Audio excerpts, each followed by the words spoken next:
Ini kembali di Apa Kabar Indonesia Pagi, kita ke Pak Tovan. Pak Tovan, kalau sampai sejauh ini bagaimana proses penyelidikan atau setidaknya fakta-fakta yang dikumpulkan oleh Komnas HAM? Apakah Komnas HAM juga melihat secara signifikan ada kejanggalan dalam kasus ini?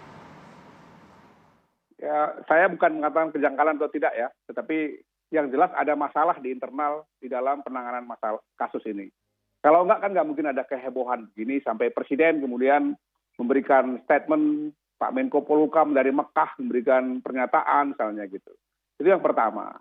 Yang kedua, saya sebelum memulai langkah-langkah ini bertemu dengan Pak Wakapolri, Pak Irwasum di ruangan saya ya di Komnas HAM. Ada yang kami minta. Pertama adalah soal akuntabilitas, transparansi, dan yang lebih jauh dari itu kami minta aksesibilitas buat Komnas HAM. Sebelum kita mulai, dan itu deal. Kami punya pengalaman panjang juga dengan pihak kepolisian dalam menangani berbagai perkara atau kasus di negeri ini, dan kita memang selalu terikat kepada kesepakatan itu. Di samping itu ada koordinasi yang intensif kita dengan Menko Polhukam. Pagi ini juga nanti sebentar lagi saya akan rapat dengan Pak Menko terkait dengan kasus ini juga ya. Nah, dari semua komitmen yang kita pegang itu, kemudian Komnas memilih satu cara tersendiri ya, yang sebagai lembaga independen tadi kita katakan, yaitu memulai dengan mencari informasi, keterangan, fakta-fakta, data dari keluarga, dalam hal ini keluarga Brigadir Yosua. Ya. Jadi bukan dari TKP misalnya atau dari pihak saudara Perdi dan keluarganya, tapi kita justru dari saudara almarhum Brigadir Yosua. Kita mendapatkan banyak informasi, data dalam bentuk foto-foto, video, keterangan, dan lain-lain, sebagaimana tadi yang disampaikan oleh Bung Johnson Panjaitan itu ya. Nah itulah nanti kita olah lagi dengan informasi-informasi lain. Tetapi tentu saja kami bersepakat bahwa objektivitas di dalam menilai data, informasi, dan fakta-fakta itu menjadi sangat penting untuk mengklarifikasi semua masalah ini. Sehingga kita mendapatkan titik terang sebetulnya apa peristiwa yang terjadi gitu. Sebagai contoh saja ya, soal terbunuhnya Brigadir Yosua. Apakah semata-mata karena tembakan atau ada penyebab lain misalnya? Itu kan harus dijawab, dan menjawab itu tidak saja kita harus mengumpulkan fakta-faktanya, tapi kita harus bertanya kepada orang atau pihak yang memang ahlinya. Kalau ahli yang selama ini katakanlah sudah mengeluarkan hasil forensik itu masih belum dipercaya, kita bisa cari kepada pihak yang kita sebut sebagai second opinion, dan itu biasa juga dilakukan oleh Komnas HAM. Termasuk uji TKP dan lain-lain itu juga bisa dilakukan dengan cara-cara seperti itu. Oke, sebentar. Mohon maaf Pak Tovan kalau saya harus potong. Itu yang ingin saya tanyakan tadi, Pak Tovan sempat menyinggung bahwa Komnas HAM sudah sempat berkunjung ke keluarga Brigadir J, sudah ada bukti-bukti misalnya foto, video. Nah ini hasilnya apa Pak sejauh ini Pak dari pihak Komnas HAM yang ditemukan setelah bertemu dengan pihak keluarga Brigadir J? Ya, yang disampaikan ada indikasi ya di dalam tubuh jenazah itu misalnya luka-luka tertentu. Komnas belum bisa berkesimpulan apakah luka ini akibat peluru sebagaimana yang pernah disampaikan oleh Mabes Polri, ataukah ada sebab-sebab lain gitu. Kami punya pengalaman di beberapa kasus-kasus ya yang kadang-kadang kita menduga ini seolah-olah adalah karena benda tajam, tapi sebetulnya karena peluru misalnya seperti itu. Luka lebam misalnya, apakah luka lebam ini akibat dari hal yang alami ya, dari jenazah yang sekian puluh jam misalnya, atau karena ada sebab-sebab kekerasan. Itu kan harus dibuktikan ya. Nah, sekarang fakta-fakta dalam bentuk foto, video, dan lain-lain itu sudah kami kumpulkan. Nanti kita uji dengan hasil yang lain. Kalau, ya, ini saya katakan kalau seandainya kita berpendapat bahwa dibutuhkan satu proses otopsi ulang, dan itu disetujui oleh pihak keluarga, ya tentu kita akan usulkan supaya diotopsi ulang. Tidak ada masalah, sepanjang tujuannya untuk mencari titik terang apa sebetulnya yang terjadi terhadap Brigadir Y atau Yosua ini, almarhum Yosua ini. Itu penting saya kira untuk menjawabnya.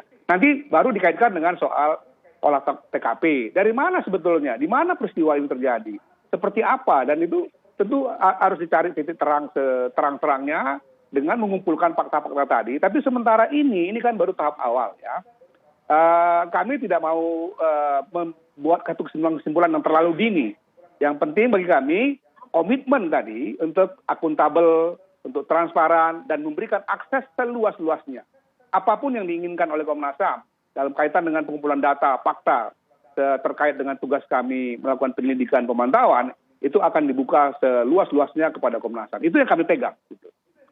Oke, baik. Saya ke Pak Wahyu lagi. Pak Wahyu, kalau misalnya pertama kita berangkat dari penonaktifan Pak Ferdi gitu ya. Kemudian tadi sudah ada komitmen rupanya dengan Komnas HAM, dengan pihak kepolisian. Nah, apakah dengan adanya yang kebijakan-kebijakan nih, peristiwa-peristiwa ini akan menjamin bahwa peristiwa ini akan terungkap ke publik secara akuntabel dan juga transparan? Justru ini kredibilitas Polri, kredibilitas kami Kompolnas, dan juga mungkin komisi lain seperti Komnas HAM. Karena tujuannya kan agar kasus ini menjadi terang benderang. Dengan adanya penaktifan itu setidaknya kecurigaan intervensi sudah pupus, pertama itu. Kemudian dengan keterlibatan pihak luar seperti Komnas HAM dengan SOP-nya sendiri, posisi Kompolnas adalah mengawal dan mengawasi. Pak Mahfud MD, kami tidak punya kewenangan untuk menyidik, tetapi kami bisa punya kewenangan untuk melakukan klarifikasi. Maka arahan dari Pak Mahfud MD selaku Ketua Kompolnas, bicara dengan fakta, kumpulkan data, analisis secara logika dengan scientific crime investigation dengan logika yang masuk akal. Karena yang berkembang di publik ini kan menilai ini janggal. Itulah kemudian Pak Juwanso saya melaporkan. Dengan nanti adanya pemeriksaan yang terbuka, keterbukaan ini harus kita apresiasi dong. Kita apresiasi, maka nanti terang benderang itu harus kita seperti yang diharapkan oleh Pak Damarik segala itu. Semuanya kan ini bekerja untuk agar nggak muncul spekulasi-spekulasi, nggak muncul cerita-cerita semua dengan versinya. Ini kan era media sosial. Sekarang kan isunya liar banget, Pak. Ini kan era media sosial, semua jadi pengamat. Saya ambil contoh hari ini misalkan pengamat bola yang nggak pernah main bola pun bisa komentar sama dengan ini semua. Dan menurut saya itu haknya para netizen lah, hanya para netizen. Tetapi penegak hukum harus bicara pada fakta, bicara pada data, bicara pada scientific crime investigation, bicara dengan aturan perundang-undangan yaitu KUHAP. Maka dengan adanya laporan tadi menjadi bersedia. Dengan adanya penyidikan yang lebih detail, kami akan mengawasi tahap-tahap itu semua. Itu tugas Kompolnas di sana. Termasuk laporan dari keluar ke kuasa hukum dugaan pembunuhan berencana itu terungkap. Tidak salah kalau melakukan dugaan, tetapi kan nanti ada pembuktian.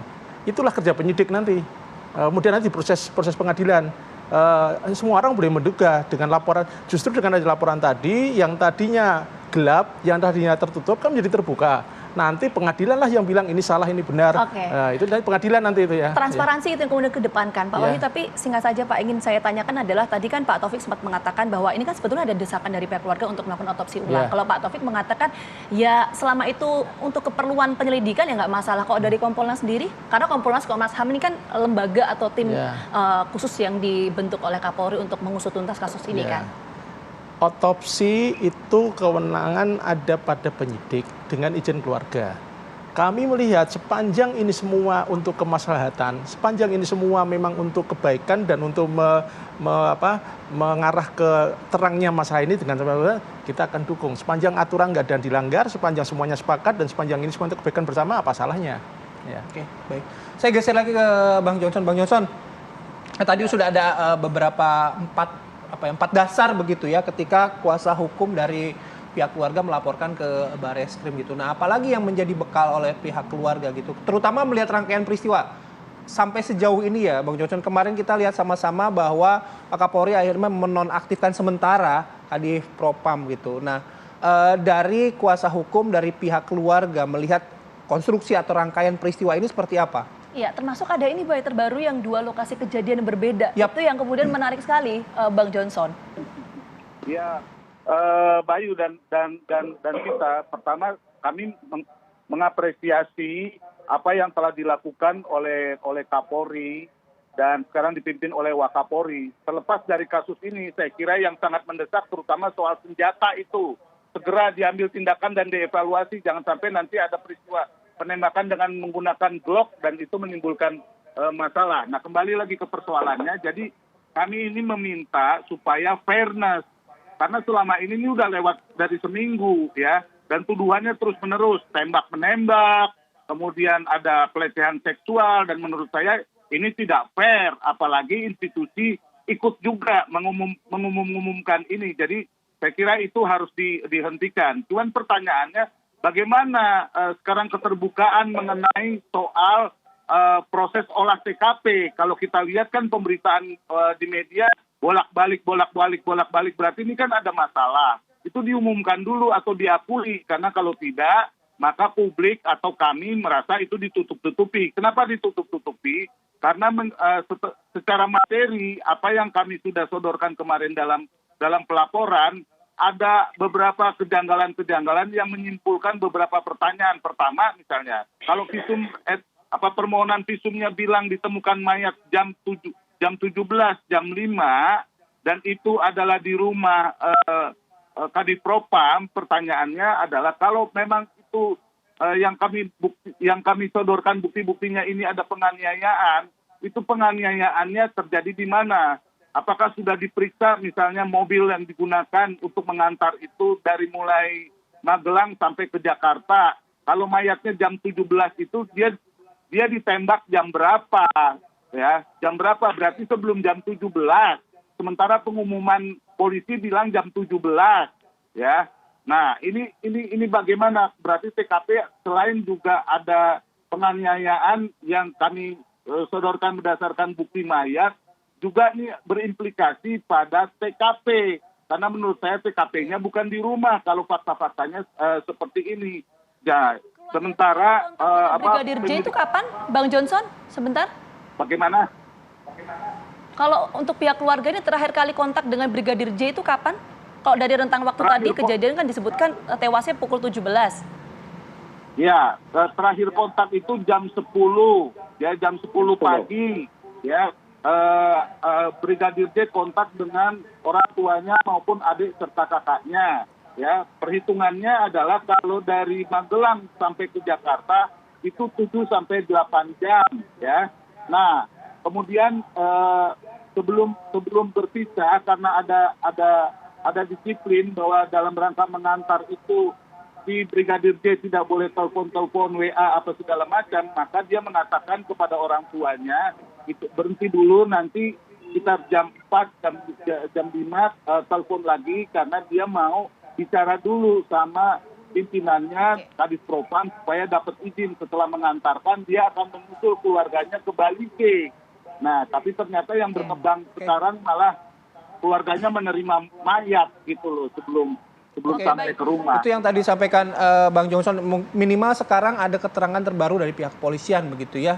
Nanti saya minta ke Pak Wahyu lagi, kami jeda terlebih dahulu. Apa kabar Indonesia Pagi akan kembali sesaat lagi.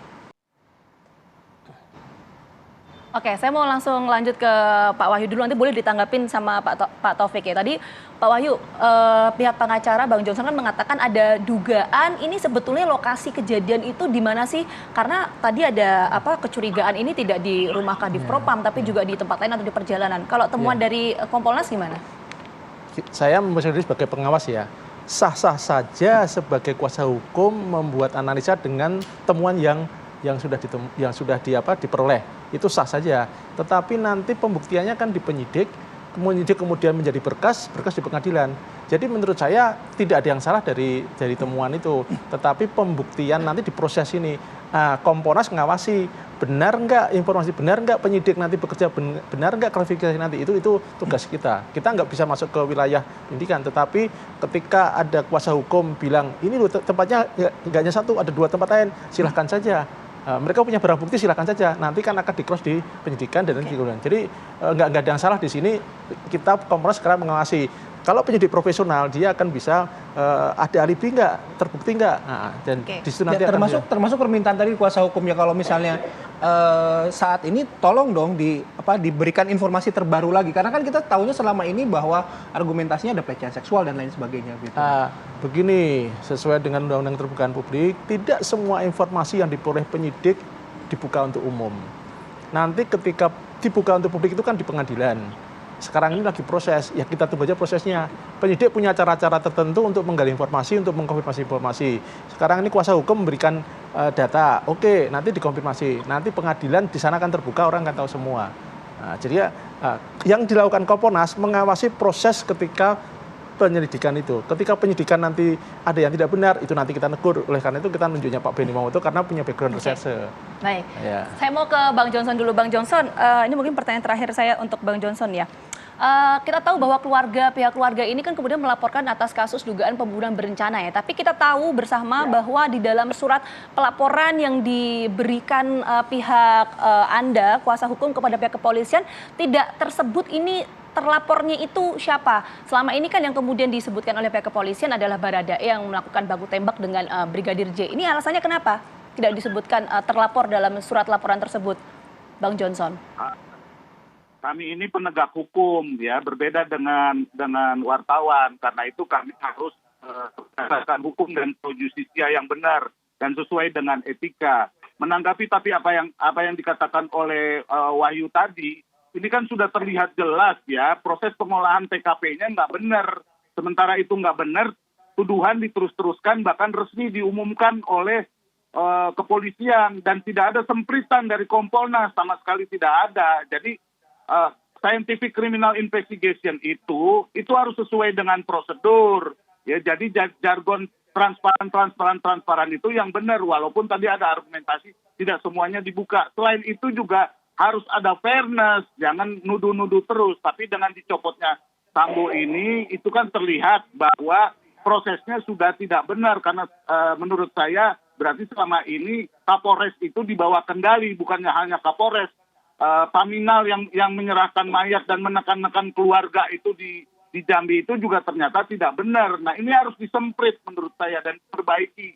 Jadi scientific criminal investigation itu bukan membenar-benarkan apa yang salah secara prosedur dan tidak fairness. Saya kira itu juga menjadi penting kita gunakan. Nah, menurut saya ini yang terus-menerus kita akan dorong supaya bagus. Ke Pak Tovan ya Bang ya. Mohon maaf, kita kasih kesempatan dulu ke Pak Tovan. Pak Tovan, untuk menutup diskusi kita pagi hari ini setelah mendapatkan apa tadi keterangan dari Pak Wahyu, kemudian juga dari keluarga korban, Komnas HAM akan mengolah data-data yang didapatkan ini akan seperti apa? Ya, setelah ini kita tentu akan masuk ke TKP ya. Kemudian juga memanggil pihak-pihak terkait lainnya, termasuk ya saudara Ferdi Sambo dengan keluarganya, untuk meminta keterangan dan membandingkan dengan keterangan-keterangan lain. Kalau kemudian nanti kita melihat ada kasus ini perlu dikembangkan, misalnya tadi termasuk tadi soal katakanlah lokusnya ya tentu saja kita akan lakukan. Sudah kami katakan sejak awal, kesepakatan kita dengan Mabes Polri itu adalah soal prinsip akuntabilitas, transparansi di dalam rangka membuka masalah ini seterang-terangnya. Itu yang kita pegang dan kita bersama-sama yang kami sebut selama ini sebagai koordinasi itu dalam rangka menemukan kebenaran yang sejati. Itu yang kita sepakati. Jadi kami akan berpegang pada kesepakatan itu. Baik, kita tunggu nanti hasil penyelidikan lebih lanjut atas kasus ini. Pak Ahmad Taufan Damanik, terima kasih. Bang Johnson Panjaitan juga terima kasih. Pak Wahyu, terima kasih atas waktunya sudah hadir bersama kami di Apa Kabar Indonesia Pagi. Kami harus menutup perjumpaan di pagi hari ini. Jangan lupa untuk selalu memperbarui informasi Anda di laman tvOneNews.com. Saya Bayu Andrianto. Dan saya Gina Vita, kami berdua pamit undur diri. Selamat pagi, selamat beraktivitas, jaga kesehatan. Sampai jumpa.